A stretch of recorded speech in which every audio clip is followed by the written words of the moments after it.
Well, welcome to Focus Today. I'm your host, Perry Atkinson, and we got some great guests coming up today. And a little bit later on, we're going to have Dr. Gene Getz with us. He is the chief editor of the Life Essential Bible. That's the Bible that has the QR codes in it. So we're looking forward to doing a couple of quick Bible studies with him coming up in a few moments. But first, earlier we had a chance to talk to Susan Allen. She's a former First Lady of the state of Virginia and personal friends with the late President Ronald Reagan. And she wrote a book primarily for kids. However, I think adults will get a lot out of it as well, called The Remarkable Ronald Reagan. So join me as we talk to Susan Allen. Well, today we have a very special guest, former First Lady of Virginia, the Commonwealth of Virginia. We have with us Susan Allen, and she's authored a book I think that you're going to want to get for your home. And we are excited to talk about it, The Remarkable Ronald Reagan, Cowboy and Commander-in-Chief. And Susan, thank you so much for letting us have some of your time and for authoring the book. What inspired you to do this? Thank you so much, Perry. Well, gosh, what an exciting time to be able to talk about Ronald Reagan and to make sure that elementary age children understand his life and his legacy. I think it's more important today than ever before. We live in a time when young people communicate with tweets and snaps and little quick sound bites on their electronic devices. Ronald Reagan was the great communicator. And he became so by being an avid reader and by working very hard to make sure that he could convey his message to others, to unite them behind him when he ran for office. So his life story is really a compelling story, but you can learn so many lessons about so many other things. All right, now this is a children's book, and it's illustrated by Leslie Harrington, and we have a picture up on the screen there, so it is written for children, and it's available in the bookstores now, Susan? It is on Amazon.com or in bookstores, but I do hope people will find The Remarkable Ronald Reagan to put in their home library or donate it to a school or public library. Yeah, you bet. Well, listen, tell us about your own personal relationship with Ronald Reagan. Well, he was a friend of the Allen family that I married into, actually. My late father-in-law was an NFL coach with the LA Rams when Ronald Reagan was governor, and Reagan would show up at practices. And that really impressed the Allen family, that he didn't come just to sit in the games, in the box, but he would actually come and watch practice. So around that time, in '76, my husband, George Allen, was graduating from school in Virginia, and Ronald Reagan called him and asked him to run Young Virginians for Reagan. My husband had never been involved in organized politics, but was so inspired by Reagan as governor of California, watching what he did, how he kept his promises, and what he did to inspire other people. So my husband helped him in '76, and then my husband's career took off after that as well. Well, he did, and he went on to become governor of the Commonwealth, and that's just wonderful. Well, listen, of all the people you have selected Ronald Reagan, he is very unique in so many ways. What are you trying to have young people get from this man's life? I love his all-American story. He started out with very humble beginnings. In Illinois, his mother would help other people who were living in very difficult times. She would bring guests to their home, feed them, let them stay overnight. And I think Ronald Reagan really learned compassion as a young boy, following his mother's footsteps and watching what she did to help take care of others. He had a lot of dreams, though. He went on to be a lifeguard, a radio announcer, an actor. He was in 53 films. And as he worked very hard at all of these other dreams, one thing led to another, and people asked him to run for governor in California. He did such a good job there that, of course, there came this call for him to run for president of the United States. So his life story is really an incredible story. And what we did with the book was we had the children's version of his life story. We point out a lot of important things that happened during his time as president, including telling Gorbachev to tear down the wall, the blow-up of the Challenger, the attempted assassination. But in the back of this book, we also put in facts and figures, highlights, quotes, and copies of letters that he wrote to children. He was a prolific writer. So I think the book is excellent for adults to read so they can remember why Ronald Reagan was so well loved, and they can share their own stories with children. Children will enjoy this book because it's a great book report book. There's a great story there, and then all the facts in the back make it a good resource book. No question about it. I've really enjoyed thumbing through it quickly. You know, what's interesting is it's proof that something good can come out of Hollywood. Absolutely.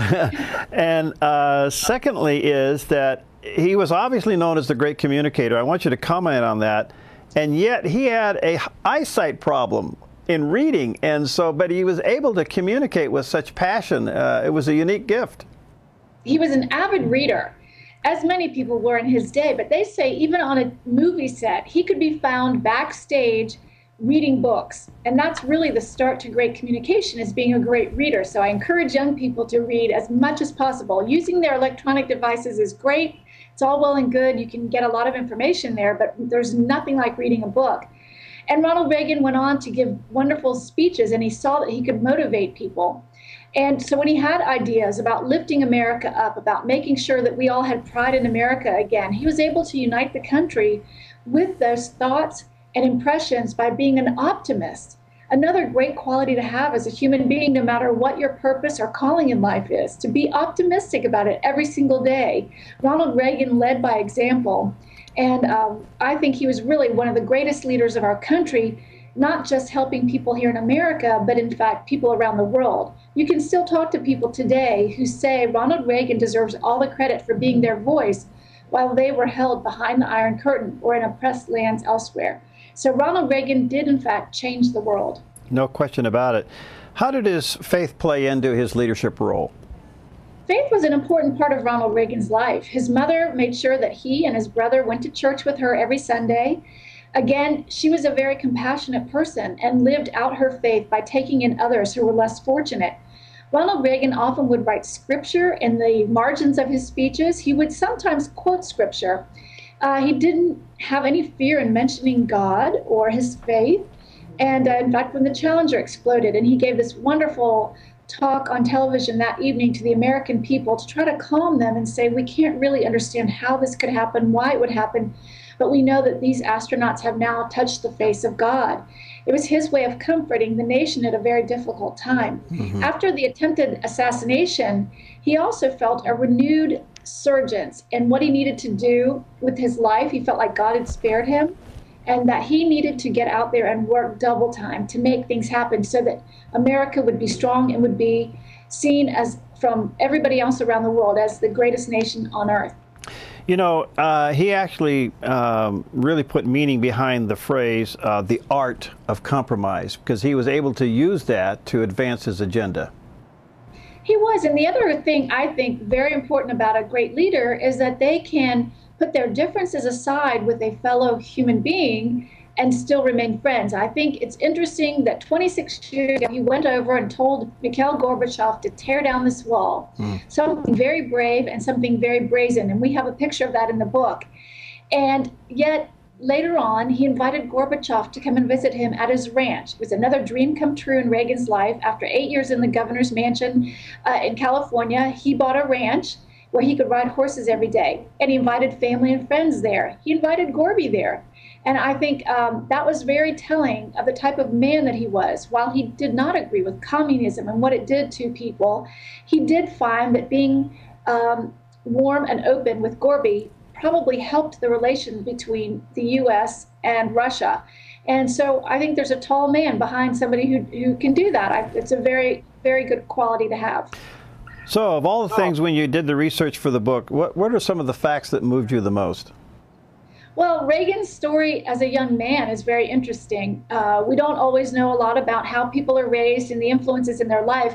I think it's funny that Reagan was a lifeguard. He was very athletic, not necessarily a star athlete, but he did try everything. He was a good swimmer, and he saved 77 lives in the Rock River. And we know that because he kept notches on a stick so that he could record each time he pulled somebody out of the river. Wow. He was nervous about being an actor. He really didn't want to show everybody, hey, this is my mission, this is my dream, because he was afraid he'd be laughed at. But a friend gave him confidence when he was out in California. He went and tried out, and 53 films later, and helping during World War II, making training films, Reagan really was a movie star. No question about that. Wow. Well, this is a fascinating book. It's called The Remarkable Ronald Reagan, Cowboy and Commander-in-Chief. Illustrations by Leslie Harrington, of course, authored by Susan Allen. And let me encourage you to check it out and get a copy of it. And as Susan has said, you know, get it, put it in your home library or put it in the school library. There's so much to be learned from him. You know, one of my bucket list things, I guess you could say, is I still want to go down. I haven't been to his library yet, but I want to go visit. Have you been there? Yes, it is interesting. And of course, Young America's Foundation operates the Reagan Ranch. Mrs. Reagan agreed to sell it to Young America's Foundation because they are really in charge of carrying on Ronald Reagan's legacy, teaching young people. They have seminars for high school and college age children, but really nothing was being done for the elementary age group. And so Young America's Foundation has also partnered with this book. And they can take you to the ranch for a private tour. They have a Reagan Center in Santa Barbara where they have many artifacts from Ronald Reagan from the ranch. And that's another fascinating place to go. All right. And lastly, Susan, he seemed to have an extra measure of perseverance. I don't know where that came from, maybe from his mother, but he just kept moving forward all the time and doing good things. It's true. You know, he ran for president in 1976 and failed and came back and did beautifully when he ran in 1980, won the nomination, and went on to serve 2 terms as president. It takes a special person to be able to persevere through that. It's not easy to campaign. It's certainly not easy to run for president of the United States. But when I met Ronald Reagan in 1987, I loved the fact that he could put everybody at ease. He was so kind, such a gentleman, but he had this great, strong compass internally. And I think that guided him well throughout his life. And he really was a remarkable man. Well, thank you for your time, Susan, and thank you for what you're doing. I don't know if you're going to do a sequel to this or do an adult book about Ronald Reagan, but I think it's wonderful that you have done this and illustrated it the way you have for young people, because it is a legacy that needs to live on. That's true, and thank you so much. And I hope all of our listeners will check out The Remarkable Ronald Reagan. Well, she's a delight, and really that book is fascinating. It should be a great book to have in your library for your children.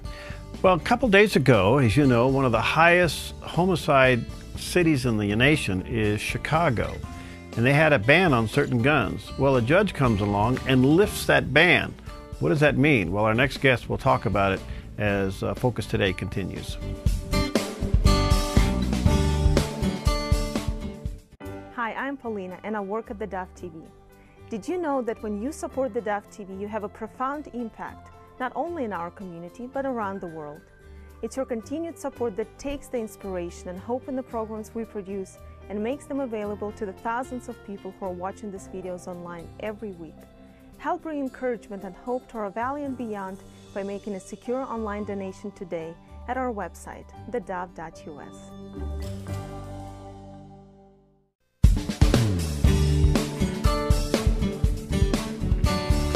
Well, today we have a very special guest to deal with all the issues concerning the Second Amendment. In fact, he's chairman of the Citizens Committee for the Right to Keep and Bear Arms. Alan Gottlieb is with us today. He's also the author of about 20 books.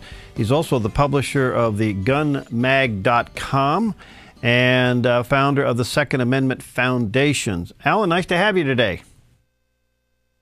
Thank you. Hey, where are you? Are you up in Seattle or somewhere like that? Bellevue, Washington, right across the lake from Seattle. Okay, there you go. Okay, so you're a Pacific Northwester. Good, welcome. Nice to have you with us today. Tell us about the Second Amendment Foundation. Well, we're the nation's oldest and largest nonprofit educational, research, publishing, and legal defense organization, most known, of course, for our Supreme Court victory in the case McDonald versus Chicago, which knocked out Chicago's handgun ban. And incorporated the Second Amendment through the 14th Amendment to all 50 states. The cities and states can't take your rights away any more than the federal government can. Good. Keep up the good work. Thank you. I want to turn to the city of Chicago, as we have seen some interesting court rulings come out of there in the last week or so, but we also seen the homicides go down. How can you explain that? Well, when we won our case in 2010, our McDonald versus Chicago that knocked out their gun ban, it allowed people to own handguns in their own home to protect themselves for the first time. Now, Chicago's made it difficult to get those firearms, which I'll talk about in a second, but there's still people now that own firearms in their homes in Chicago for self-protection.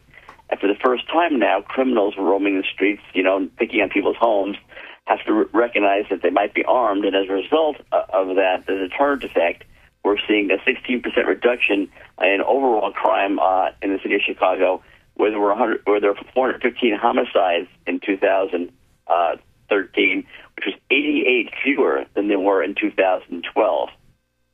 Wow. The numbers are still high, but they're heading in the right direction.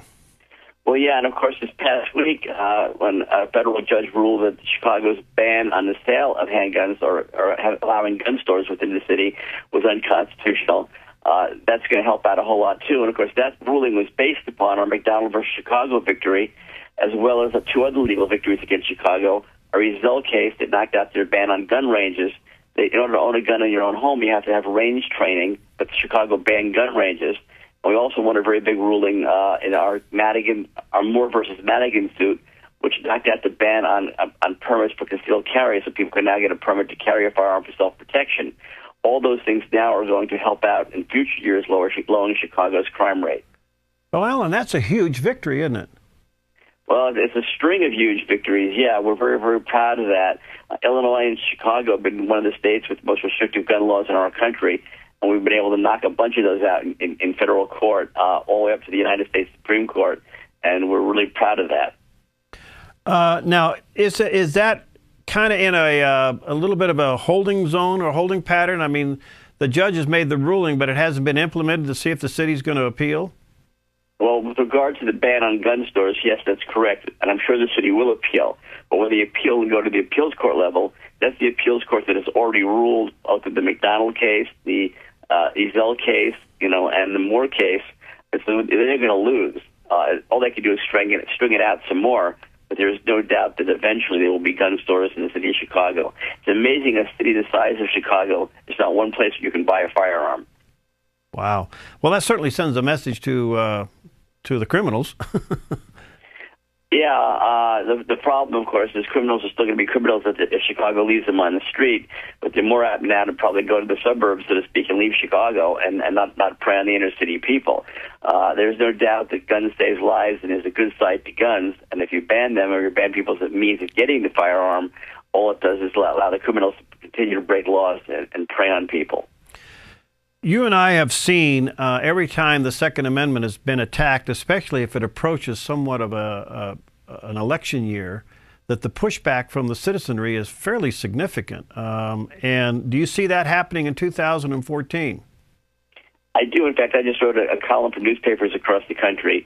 It talks to Democrats, basically, that if you want to get guns off the street, you need to take them off the table first. And you got to stop trying to take people's guns away with your legislation. We saw when Bill Clinton passed the so-called assault and ban, we saw a 10-year supply of guns and ammunition sold in 1 year. And then we saw an election that knocked out the Democrats' control of Congress. This year, we're seeing record levels again of, firearms and ammunition being sold because of the push against firearms ownership. And we just had recall elections in in Colorado, where 2 state senators were recalled, and the third one resigned rather than being recalled because it would have flipped control from the Democrats to the Republicans in the legislature. And so she resigned so they could just appoint a successor. And then there's a writing on the wall for what we're going to see in the midterm elections here in 2014. This president seems to be relentless in his pursuit to control guns and ban guns, and he's even now threatening to do some stuff in this year. In some ways, that could be a positive in that there is such a desire for people to own guns that the pushback could be fairly significant. I think you're correct. I believe there is going to be a very large pushback. It's why a lot of the Democrats now are trying to run away from the issue a bit, and why they've told Michael Bloomberg, mayor of New York City, to stop funding his efforts between now and the election time to try and take people's guns away, because it's going to backfire.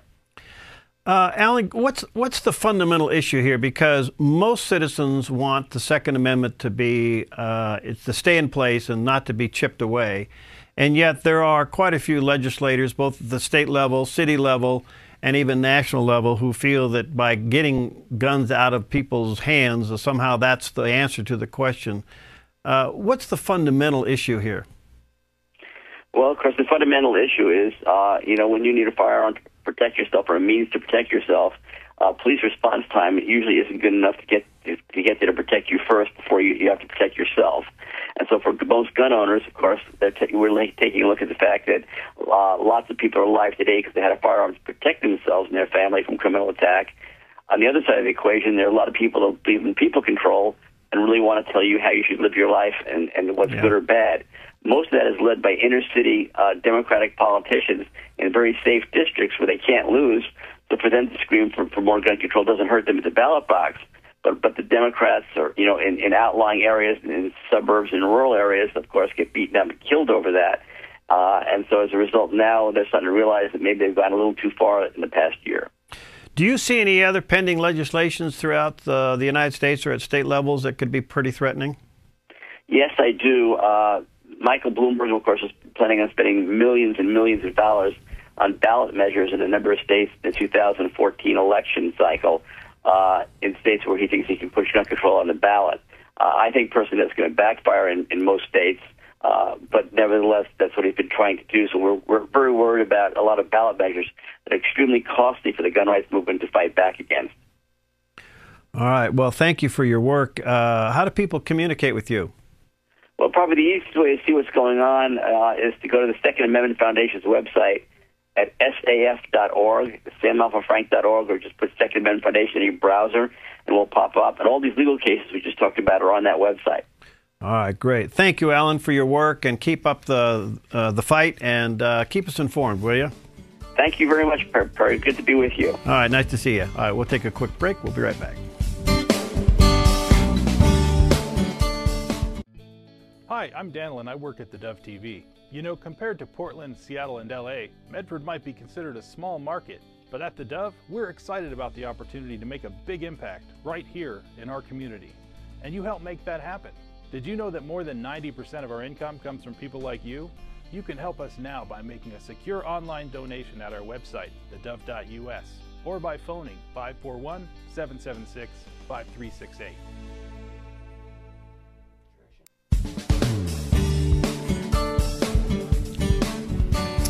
Well, welcome back, and it's always a delight to have with us Dr. Gene Getz. He heads up, the Life Essential Study Bible, which, as you know, unabashedly I support. And I don't know, he may fire me now because I'm not selling too many. I'm giving them away. You give away as many as you want to give away. Oh, how you doing, Gene? I am doing great. Happy New Year to you.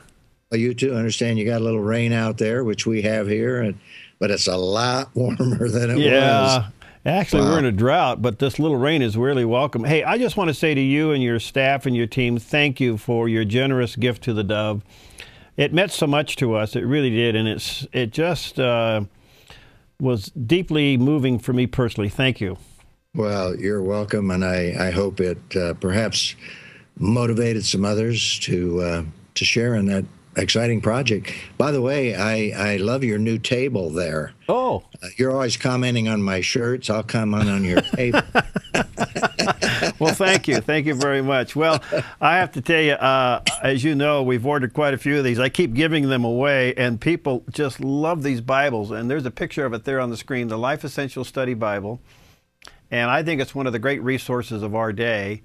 And Dr. Gene Getz has recorded about 1,500 video Bible studies of the principles from Genesis to Revelation. And I'm already getting a buzz that you're on. And anyway, it's just wonderful. And if you have a QR code on your smartphone or on your tablet, you just run the QR code reader over the QR code in the Bible. When God seems silent, we must remember that God is always concerned about us, even when he appears to be silent. Here now is Gene to explain this principle. And that's how it works. And up he pops, magically, this time in an orange shirt. And he gives you a Bible study. And I just really think you ought to check it out at Evangel, at the discount bookstore in Jacksonville. Or you can go to lebible.org or .com. .com, lebible.com, and order one there. All right, let's get into it. We're going to talk today about when God is silent. Never happens to me. Well, it is a powerful principle, and I think that it's a concept that people really need to understand, Perry, because, you know, the context here is that Israel is complaining, and they're saying, God, when are you going to wake up? Because evidently they've been attacked, they've been defeated in some respects, they were in danger, and they reminded God of how, when they went into the promised land, how he protected them, how he went before them, you know, illustration, how the walls of Jericho fell down. You know, it wasn't because of their strong arm, it was because of God's strong arm in terms of that miraculous event. And now here they're saying, look, we're walking with the Lord. We haven't violated your covenant. And yet it seems that you've rejected us. In fact, verse 9 says, but you have rejected and humiliated us. You do not march out with our armies. And I think that one of the things that we need to understand from the whole of Scripture is that there are times when God is, I'll say this carefully, silent. Yeah. Silent in comparison with Mount Sinai, for example, with the mountain that was covered with smoke, or with Mount Carmel and the fire that came down, or even the time of Jesus and taking the third mountain to just complete kind of the story when he was on the Mount of Transfiguration with, by the way, Moses, which I think is significant, Mount Sinai, Elijah, Mount Carmel, and here he is with his apostles, and he's transfigured before them, indicating, really illustrating the power of what happened when Jesus came through his miraculous miracles and so forth. Now, if you take and add all of that up, Perry, in biblical history, you've got only about 150 years where God was revealing himself in these powerful ways. So I think what happens is that people miss that, and they get the idea that because there isn't miraculous stuff happening all around them, that God is away, God is asleep.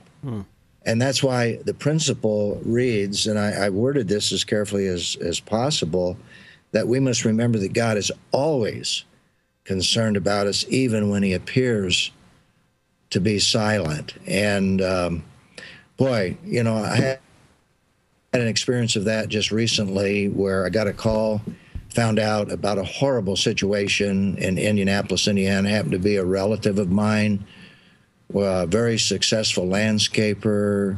His wife and his daughter were at home, this beautiful big home, and someone broke in and, of all things, killed them. I mean, murdered these two wonderful Christian people.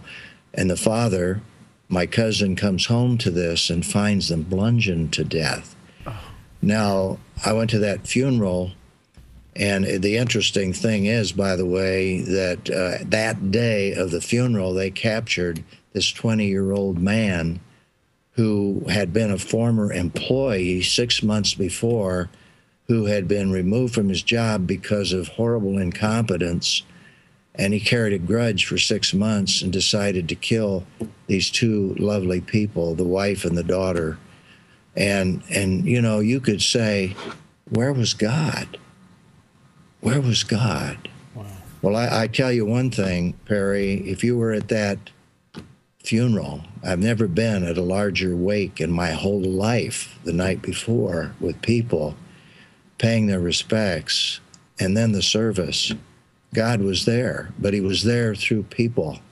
Now, could God have built a hedge around that house so when this guy tries to break in, that there are angels that are driving, you know, him away? Right. Sure he could.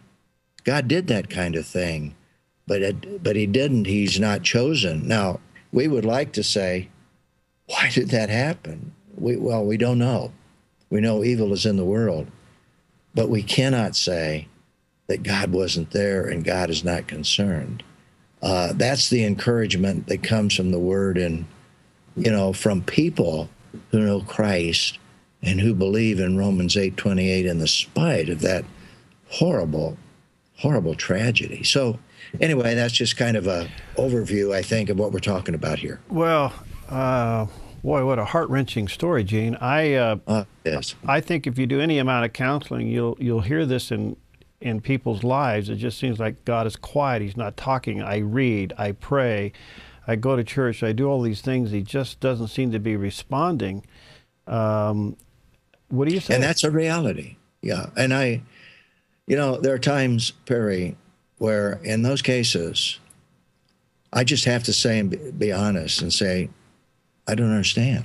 Mm-hmm. In fact, there's a book, God, I Don't Understand. Right. There are a lot of great things, wonderful, mysterious things that we don't understand about God. And that was true if we read Hebrews, chapter 11, the great hall of faith, when, yes, some of them were, these great Old Testament greats were protected, but there are others that were killed and slaughtered. And yet, by faith, they trusted God. And that is indeed a test of faith. Yes, it may appear like for the Israelites that God is silent, he's asleep, but no, he's not asleep.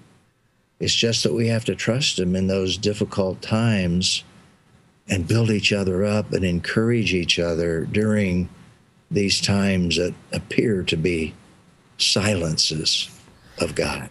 How do you explain the 400 years of silence between the Old and New Testament? Well, there's an illustration, because there, you see, that is one of those periods of silence. But you see, I could also say, with another question related to that question, is what about the last, let's say, 1900 years following the first century, following that brief period of time when God invaded planet Earth through the miraculous virgin birth, where Jesus, for 3.5 years, worked these miraculous miracles. Then, for a period of time after he ascended back to heaven, the apostles were able to work some of those miracles. And then we see a phasing out of that incredible dramatic scene for about 1900 years. Not that God can't and doesn't work miracles, but not like that period there when Jesus came and the church was born. So, you can talk to a lot of believers, over the last 1900 years, if we could interact with them, where they were saying, God, I wish you were here like you were there when Peter raised that widow from the dead. Well, before we take a break and move on to the power of pride, what would you say to the person who's experiencing that dry spell? How would you encourage their faith to kind of hold on? Well, I think there are a couple of things. Number one is don't face that dry spell by yourself. That's when we really need the body of Christ, at least someone who really understands. I go back to a serious dry spell in my own life as a young man, where I was doubting, in crisis in my faith, and I would cry out to God. I'd even read some of the Psalms because I couldn't pray otherwise, couldn't find words, and it seemed like the words bounced off the ceiling and the walls. And I remember how, as I was reaching out and praying, that God eventually, shortly, brought another individual into my life that I was able to relate to, because aloneness, being alone during those periods, is the worst thing that can happen. And that's where we need people around us who can encourage us, who can listen, who can pray for us, Perry, when we can't pray. Yeah, right. And so I think that's when the word is fleshed out, because during those dry periods, we might not even be able to read the word as we would like, but there are people who flesh that out in their lives, and I think that makes a great difference. Yeah, I think there's a real message in that, too. I just think that today, just look around. You're going to find somebody that just needs a lot of TLC, and you're your love to them, your love for them, and your being next to them is just the very thing they need to get through a dry spell. That's right. That's what the Bible talks about when it talks about encouraging one another, building up one another. All right, we're going to take a quick break. We'll come back. We'll deal with the power of pride. There's one for us. That's a good one to start the new year off. Dr. Gene Getz is with us.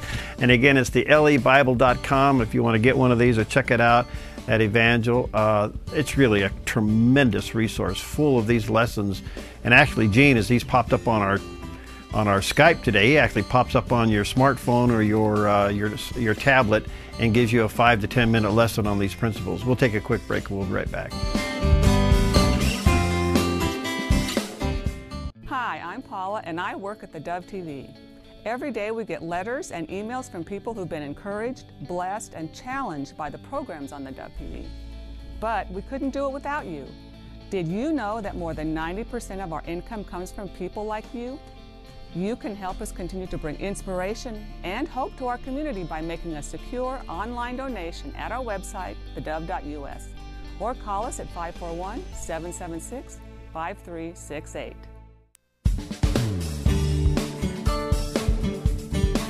Okay, we're back, and our special guest and good friend, Dr. Gene Getz, is with us today, and he heads up the LE Bible, which is the Life Essential Study Bible. You can go to lebible.com and check it out.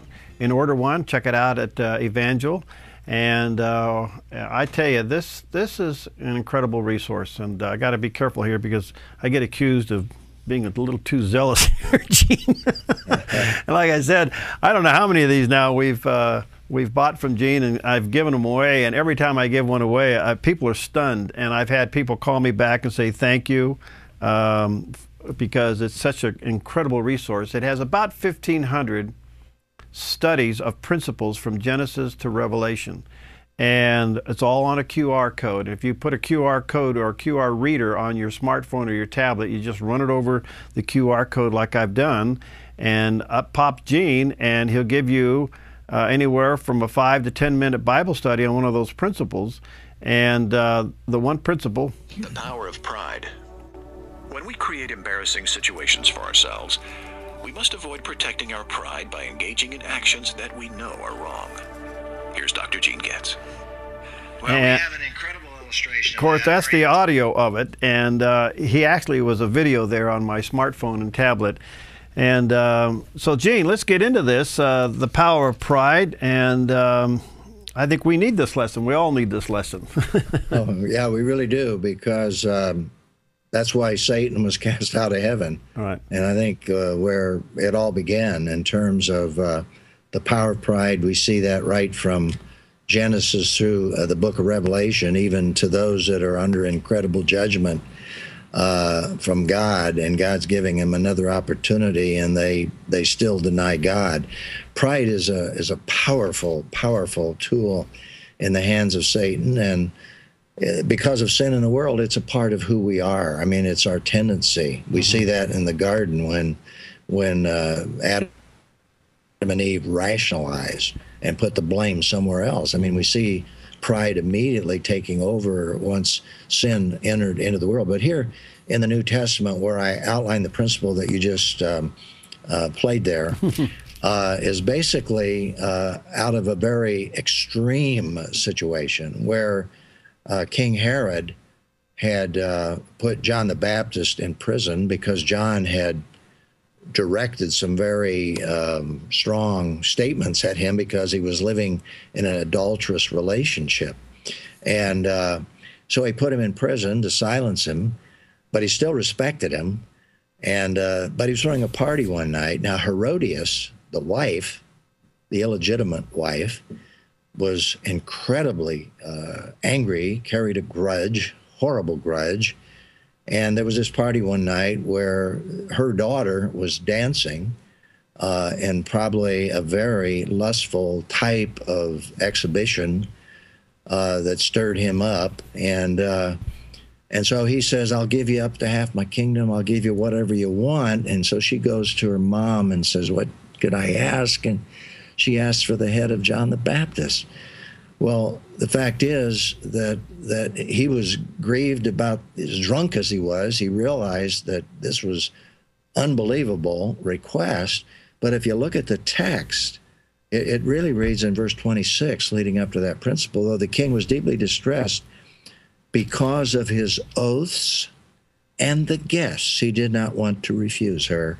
In other words, what stopped him, or what stopped him literally from saying, whoa, I'm not going to do that, it was his pride at the root. He had made these oaths, he'd embarrassed himself, he didn't want to embarrass himself further, so he executed that plan. And it's a horrible illustration in the extremities, but the Bible's filled with illustrations of that, Perry. For example, you go back to King Saul. That was the basis of his fall, of his failure, and how he, under God's selection of him as the king, would do what he did, in one case building a monument to himself after disobeying the Lord in terms of the Amalekites. And that was the beginning of his jealousy, his arrogance, his pride, which led to his downfall. So it shouldn't surprise us that we have that problem, though hopefully not as dramatically as in this particular situation. You know, I mentioned the grudge in our opening segment of that man. Right. What was the root of that grudge? Well, he was angry, but he was prideful as well. He had been fired, and he couldn't accept the fact that he was irresponsible. So this pride, you know, it becomes a grudge and anger. So, you know, we're dealing with something very realistic here, and I think all of us can face that in some way or another. What can you say to somebody, or all of us, that is there a pride indicator or meter? I mean, how do we know that we may have it? Is there a way to put a stethoscope on our pride and say it's pegging in the red, you better back off? Well, I think number one is that if we know the Lord and we really are into the Word of God and we're sensitive to the Holy Spirit, that we know it. It will become clear if we say to the Lord, Lord, I want to avoid this. I mean, you know, I'll just be honest. Sometimes I've had an experience when I've been preaching. I'm in the pulpit, and I feel very, very free, and I'm articulate, and I look out, and people are responding, and there's eye contact, and, you know, that thought goes through your mind. Boy, I'm good. I'm doing a good job here. And I've had to, at that moment, without anybody knowing it, say, Lord, forgive me. Lord, forgive me for even having a thought like that. This is because of you, your talents. You've given me the ability to do this. I should not take credit. Now, God doesn't want me to feel bad about myself and have a weak self-image and put myself down and overreact and say, well, you know, really, it's all God. It's all God. No, we know, you know, that's an overreaction, I think, for sometimes covering up the pride issue. I think if we're balanced, that helps. But the other point that I find is, let's be accountable to other people, at least people around us that we can share and say, you know, if you ever see indications of pride in my life, please, I want you to let me know. Now, that has to be balanced people who don't have an issue themselves. You know what I'm saying? Yeah, I hear you loud and clear. Yeah, right. Because there are a lot of people who like to take you down, you know? Yeah. Never build you up, and that's not what I'm talking about. But I think being sensitive to the Lord, allowing His Spirit to direct you, realizing this is a weakness, so you have to be on guard, and then having people around you that love you enough to be able to share in those situations. And those, by the way, Perry, those of us who are in the public, I think we're particularly vulnerable. Yeah. You know, we have to be very, very careful of that. Yeah. Why is it so hard for us to say, I'm sorry, I was wrong. Pride. It's our whole, we're threatened, we're embarrassed, and believe me, one of the first thoughts that goes through my mind, or I think most every human being, when you make a serious mistake, the first thought is self-protection. And rationalizing or deflecting. And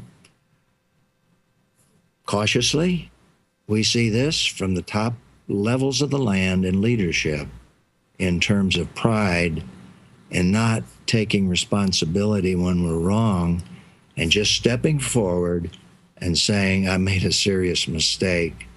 I was wrong. I shouldn't have done that. I was warned, and I take responsibility for what I've done. I mean, at the highest levels of land, we have illustrations of deflection, rationalization, and I think if that happens at that level, you know, what about all of us? Yeah. We have to be careful how we judge. Wouldn't it be refreshing to see that happen in at high levels of public service? No, and people identify with that because every one of us is guilty. Absolutely. At some point. And one of the best ways to deal with that is be honest and be open about it. You know, Gene, obviously, you know, you're a great student of the Word and a scholar, and but you're also a pastor. And I want to reach into your pastor's heart for a moment and squeeze it. You probably have done enough counseling, like I have, where the couple's sitting in front of you, and you know the whole issue here is pride. Right. How do you nail it? Right.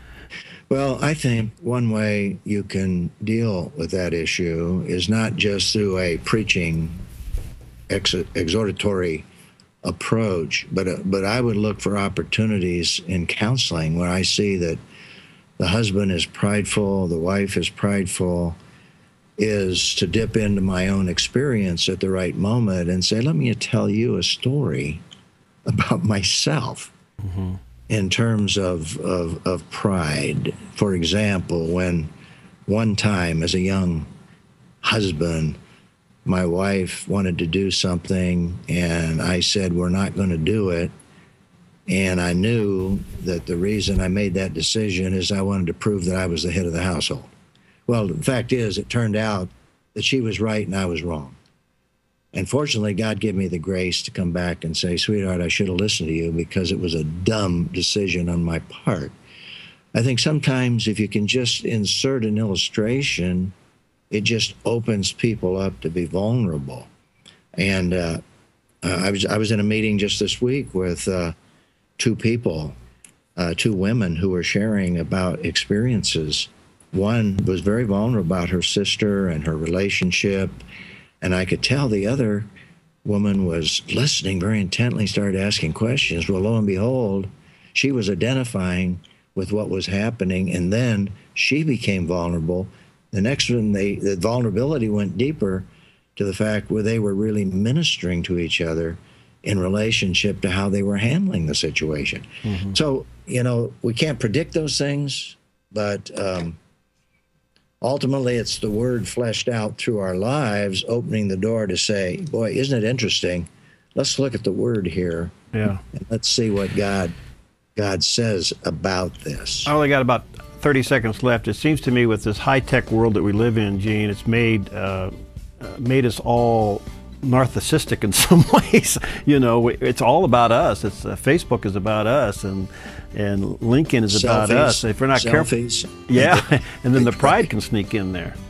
That's right. Yeah, it's hey, just go into a newsstand and look at all of the titles of the magazines that focus on self. There you go. There you go. It's Gene, incredible. thank you, my friend. Just love you to death, and thanks for your work. It's called the LE Bible, this Life Essential Study Bible. You can go to lebible.com and get a copy. Thanks, friend. Look forward to having you back soon. Okay, God bless. God bless. See you later. We'll be right back.